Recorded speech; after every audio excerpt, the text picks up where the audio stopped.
Welcome to the Jordan Lang Podcast. This is a space where we will have conversations on all of the things like business, wellness, motherhood, social activism, and lots more. Come prepared with an openness to learn, grow, and expand yourself just a little bit further with each topic we discuss. Thank you for joining us today. Let's get started.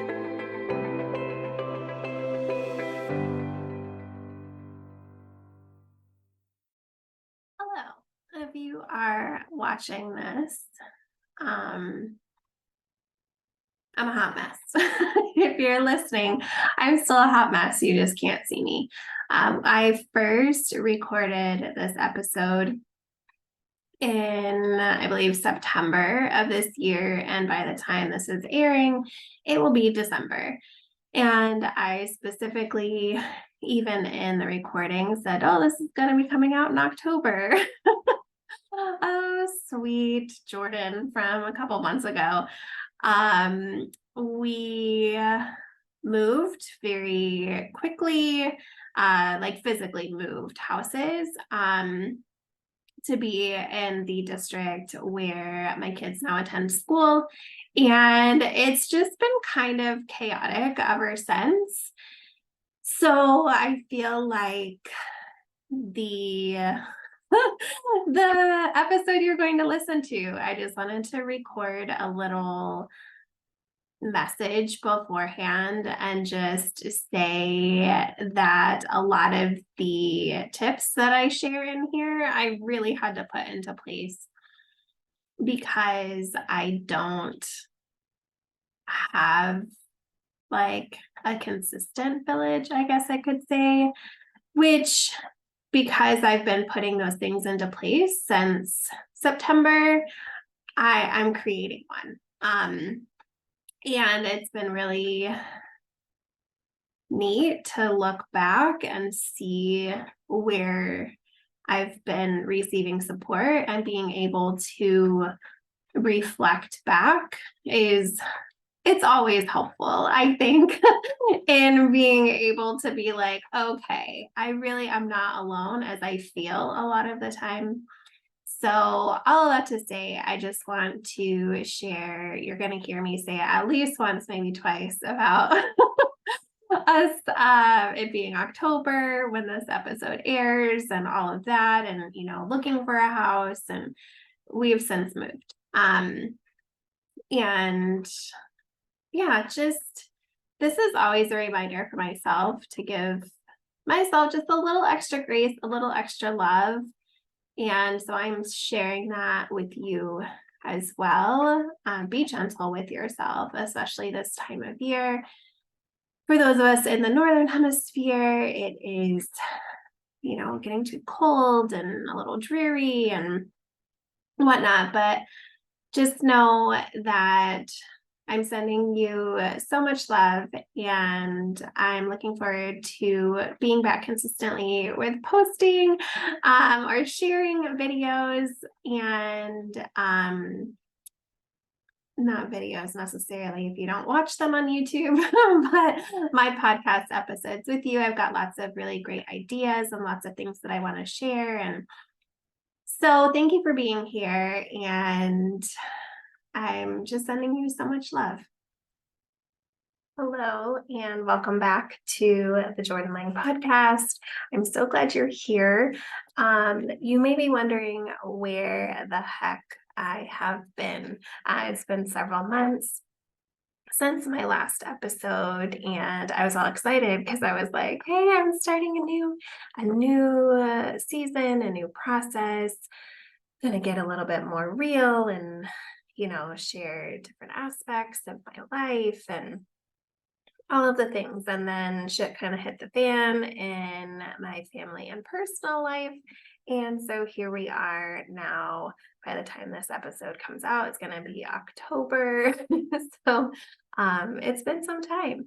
So I'm excited to be here with you again and kind of share where I've been and get on with this, sharing the information for this episode.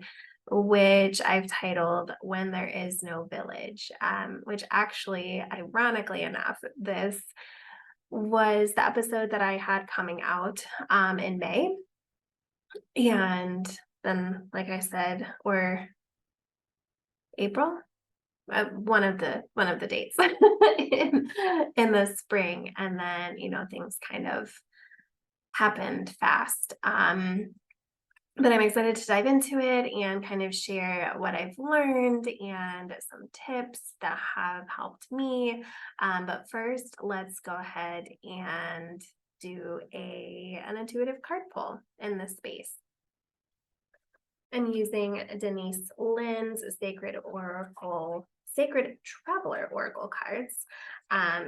I am still working on my own deck, which I'm super excited about. Make sure you follow me on Instagram, and really Instagram is like the place where I share most often my updates and my new cards and stuff like that. So make sure you pop on there to get a sneak peek kind of behind the scenes of what I'm working on. But in the meantime, I want to share from this deck.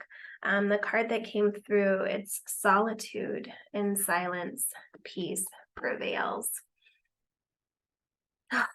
I don't know about you, but I'm definitely the type of person who needs a lot of quiet and rest.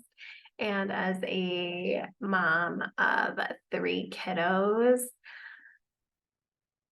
and just, in life, sometimes craziness happens. I don't always get that rest. But this is a reminder to kind of make time for rest. I know that's one of my things when I don't have that rest and that quiet and that time for myself.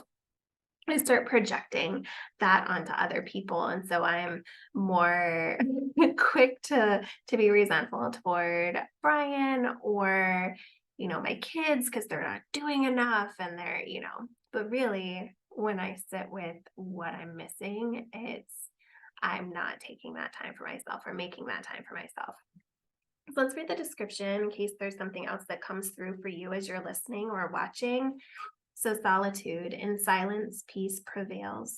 Card meaning, in silence, you'll find a depth of self-awareness as well as inner peace. Yep. This is not a time to venture forth with a new project or a new cycle. This is the time to step back and be still. In quietude, you can seek and uncover your deepest inner truth. Seek solitude and all will be revealed. No matter what is happening around you, find serenity. And the Sacred Traveler wants you to know your power is born in stillness. Sometimes the traveler is in such a hurry to reach the next peak that he gets separated from his spiritual source. However, when the traveler takes time alone, everything falls into perspective. Take time out of your day to be completely quiet. Take slow, deep breaths. Imagine inhaling vitality and exhaling all that is not needed. Affirm that all is well. Move past the chatter and chaos on the road of life. Be still and hear the voices of your higher self and your spirit guides. So I hope that was an encouragement to you. It definitely is to me. Most of the messages that I share with you all here in this space and on my socials and my 60 days of intuitive messages that I share, it's all stuff that I need to hear too. So please know that I'm never gonna be like preachy with you. All of this stuff is stuff I need to hear too. So I hope it was an encouragement for you.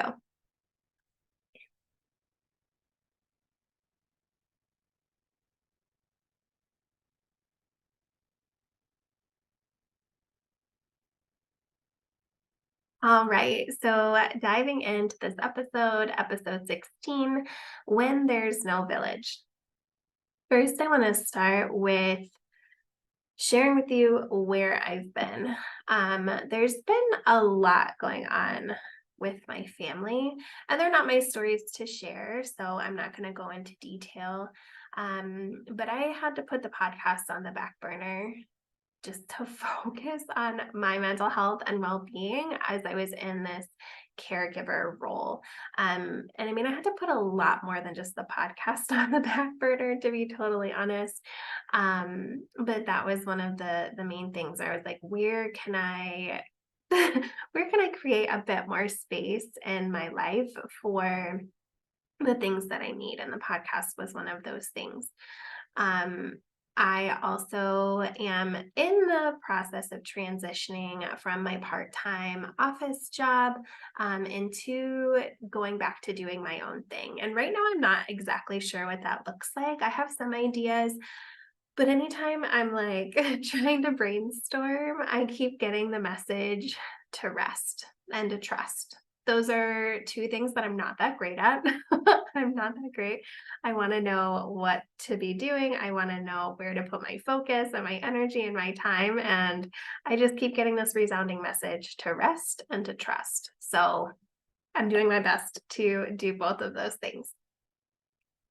And like I said, back several months ago, so it's the end of April when this episode was supposed to come out, and I actually had initially recorded it. It was recorded, the blog post was was written, it was ready to go. But like I said, then there were some emergency situations that came up, and so it didn't get released.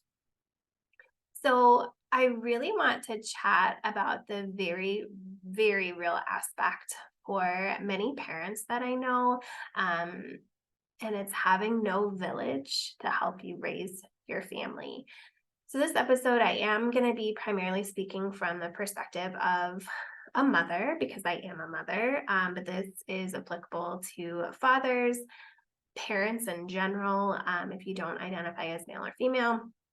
Really, this is for anybody, any sort of caregiver, even if you're not a parent, but you care for a family member, or a child, or a loved one, or whoever it might be.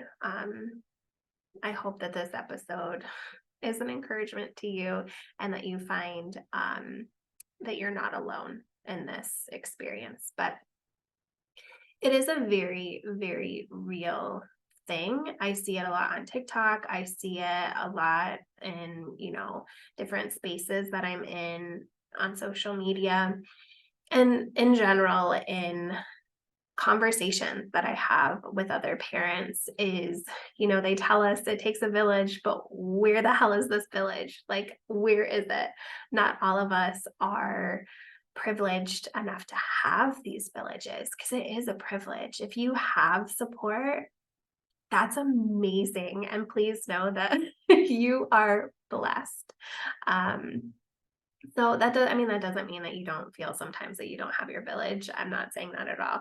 But I'm speaking more to those who on a day-to-day basis really don't have support. So to share a little bit about my background, I guess, as a parent, I was 22 when I had my oldest.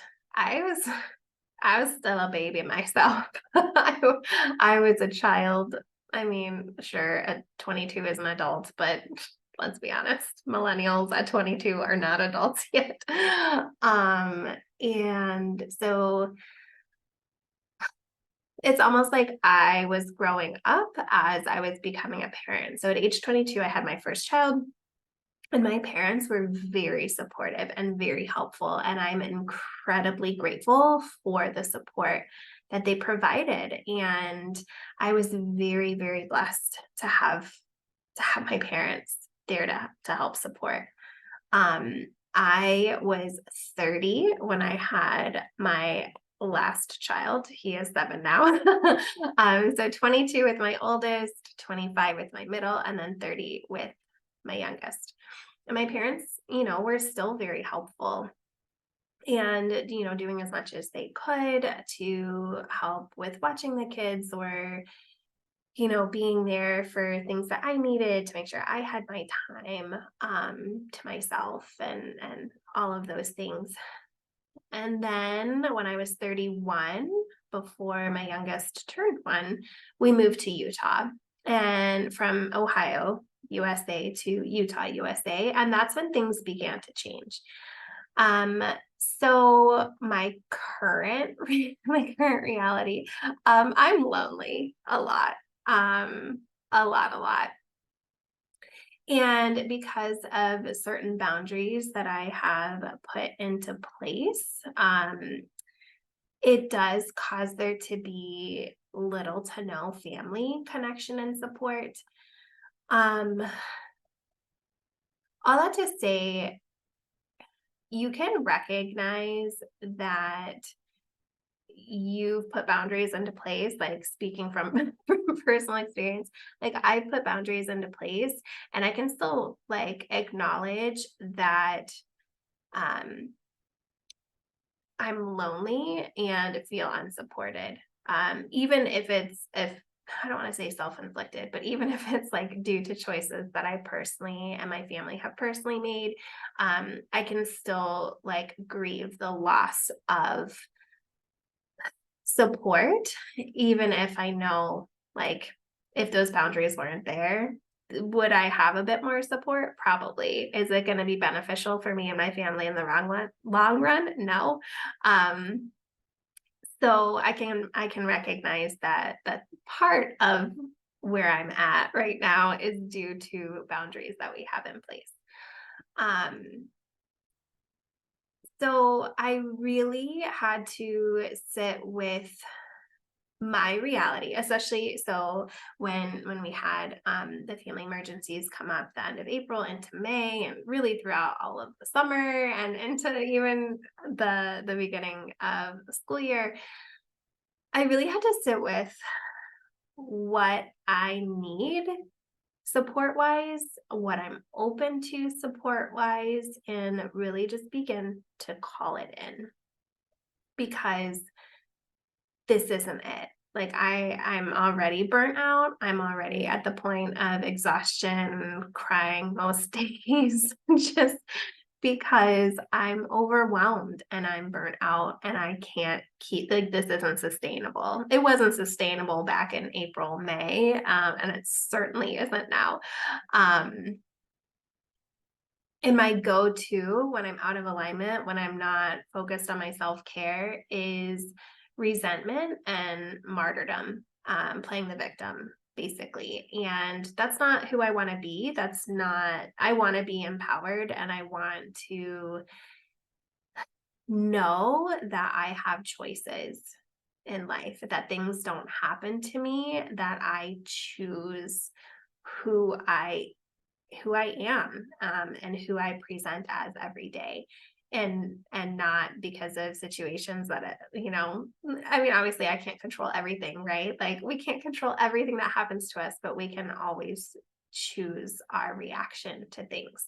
And when I'm out of alignment, I'm reactive. I'm not I'm not in a space to consciously choose anything. So I had to really get honest with myself of what does that look like? What does that look like? And what do I want it to look like? And again, what am I open to? Because with having those boundaries in place, there are some relationships and support I'm not open to just because I know it's not truly beneficial and supportive for me. Um, so with that being said, I want to share about 5 things that help support me, have supported me over the last, what is that, 5 or 6 months, and things that I know to be helpful when you don't have a village for support.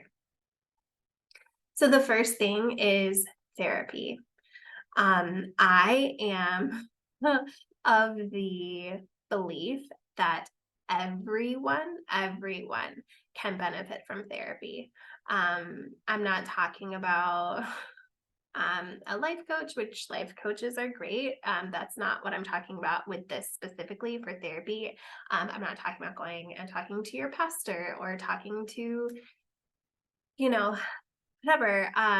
While those people can be supportive, what I'm talking about is a licensed clinical therapist, somebody who is specifically trained to help support in areas of like trauma and burnout, and know what to look for with regard to anxiety, depression, other mental health things, because this is very serious.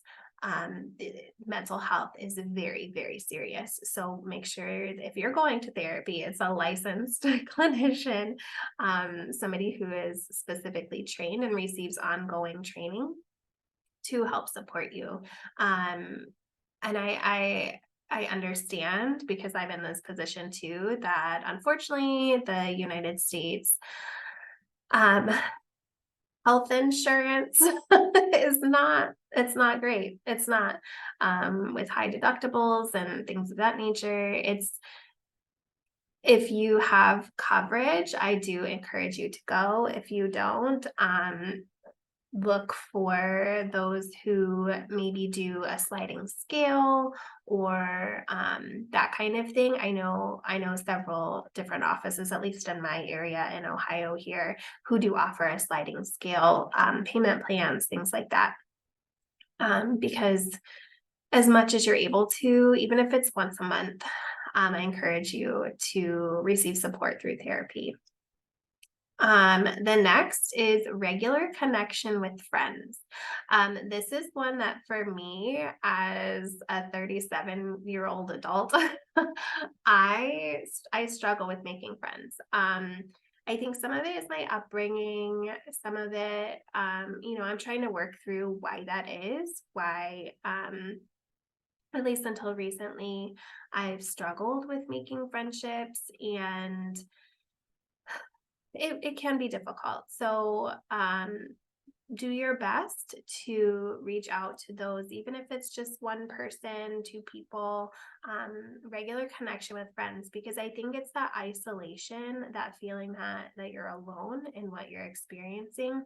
And so that regular connection with friends helps you to not feel so alone, helps you to not be so isolated and in your head and in your feels. It helps to get you, interacting with other adults, not just with kids. And just having that connection is really, really powerful. So whether it's virtual friends, which I have a lot of those, and I try to connect with my friends at least once a month or every other month. Several live out of the country, out of state. So it isn't always possible for me to get physically connected with them.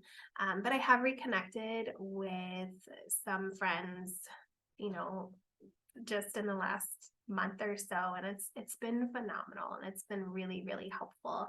So I encourage you to just regularly connect with friends, and people who can help support you and uplift you. The next is prioritizing your needs and making time for you. And I'm speaking to myself here again, because I often struggle with finding my identity outside of being a mom, and I've had to tap back into, what is it that I enjoy? What do I enjoy doing? And not just as like a dissociation thing, like reading. I love to read, but I also dissociate a lot through reading. So it's finding those things, and dissociation isn't bad. We need it sometimes, but it's, making sure that that's not all that it is, and doing things because I enjoy them too. There have been different things that have been popping up for me: singing, art and crafts, again, going for walks and hikes and things like that. Prioritizing myself, even if it's just 15 to 30 minutes a day, it's so necessary to be able to take that space and reconnect to myself and prioritize myself. Because a lot of times as moms, as caregivers, we have to put other people first, right? But it's so important that we fill our cup first, so we don't burn out, so we don't so we have enough to give to other people. And that's something that a lot of us don't do. So when you're still, waiting for your village or looking to create your village or in that, in between time, really make time for yourself so you're able to keep going. Make time for you. Okay. You're worth it. And the fourth is reaching out to a mentor or guide. So this is different from therapy. This is where, I said when you're talking about therapy and like looking for clinical support, go to a licensed clinician, right? That's therapy. Reaching out to a mentor or guide is a great way to just receive that support from someone you know and trust. If it is your pastor, go to your pastor. If it's a coach or a mentor, somebody who can provide that spiritual support for you or that just additional guiding hand, someone to say like, you're not crazy, you're not alone, maybe try this or this, and it might be helpful for you. Somebody who can provide that support in a very loving and caring way. So reaching out to a mentor or guide is really helpful. And then the fifth thing that has really supported me is being open to receiving support. I think this is probably like the number one thing. I know I put it as number 5 on this list, but it's like probably been the most impactful because in doing so, in being open to receive support, I've realized that there have been people all along who have been just there and available and willing to help. I just wasn't open to receiving that help. I think some of it is just our family being very protective, introverted, not wanting to like share everything all at once with everyone. Like we're very Brian and I are we're very like, yeah, I guess protective of like our experiences and of each other and our kids and everything else. So we're not quick to put all of our laundry out there. I don't want to say dirty laundry because it's not. It's just life experiences, right? But we're not just showing it to everyone and sharing it with everyone, especially if we don't know and trust them. Not all that to say, there are those that we know and trust who are available and willing to help us. So I think for me, I've had several aha moments and conversations where I'm like, oh yeah, like you do love us. You are here to support us and help us. I'm not a burden for asking for help. But I'm like getting emotional thinking about that because there's that mom guilt and that thought of like, I can do it all myself. And the reality is that I can't. I can't do it all myself. And we're not made to do it all ourselves. We are made to receive support and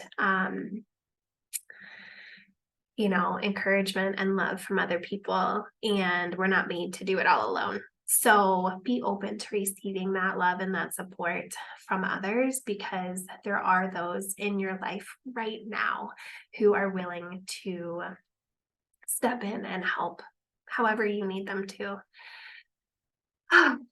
All right. So, all that to say, when there is no village and you're calling it in, you're ready, you're open, you're taking those steps, right, to create your village. Just know that it's okay to not be okay. It's okay to need that help and that support because honestly, in this crazy world that we are in right now, it is impossible to do this alone. We're not made for it. We're not made for it. It's impossible to do this alone. And your village is waiting. It's ready. The universe is putting it together for you and you're calling it in. Just be open to receiving it, okay? But know that it's okay to not be okay. Truly. Truly. You don't have to have it all together. I certainly don't. I don't have like any of it together, to be honest. I'm just winging it. I tell our oldest that all the time. I'm like, this is the first time I've been a mom to a 14-year-old. I'm gonna mess up because I have no idea what I'm doing. So it's okay to not be okay. The next is, if you don't have a village, be open to making one. And I feel like I've said that a couple of times, maybe not quite so directly, but for me, again, my default is when I'm overwhelmed and stressed, which is almost all the time now, but I'm not making time for me, is to be resentful and a victim. And so, often I'm like, this is just so hard. I wish I had, support. I wish I had this. And it's like, okay, are you open to that, Jordan? Are you open to it, or do you just want to complain about it? So I really had to begin making that shift out of I wish I had that into I'm creating this. So be open to receiving it, be open to making it. And lastly, I just want to share that you're doing an amazing job. Moms, parents, caregivers, we don't get enough credit. We really, really don't. This shit is hard. It's hard, and society is not made to support us. So let's begin supporting one another and knowing that we are already doing an amazing, amazing job. And we're not made to do it alone. That's the thing. We're not made to do it alone. So be open to receiving your village. I'm here if you want to vent, if you want to talk, if you want, a little bit of support, if you want to be seen. I'm happy to connect with you. DM me on Instagram at The Real Jordan Lang. Send me an email, therealjordanlang@gmail.com. I am here to just recognize you and see you, because it's very isolating and it's very lonely. And I often feel unseen and unloved. And if I can help support you in any way, I would love to encourage you in that. So thank you for being here. Thank you for just joining me on this crazy journey. I am hoping to be more consistent with these episodes and in this space. Hopefully. I don't want to say like yes for sure, just because life often throws curveballs my way. And my guides are like, buckle up, here we go. It's time again for some growth. So I'm sending you so much love. Again, thank you for being here, and you're doing an amazing job. Thinking of you.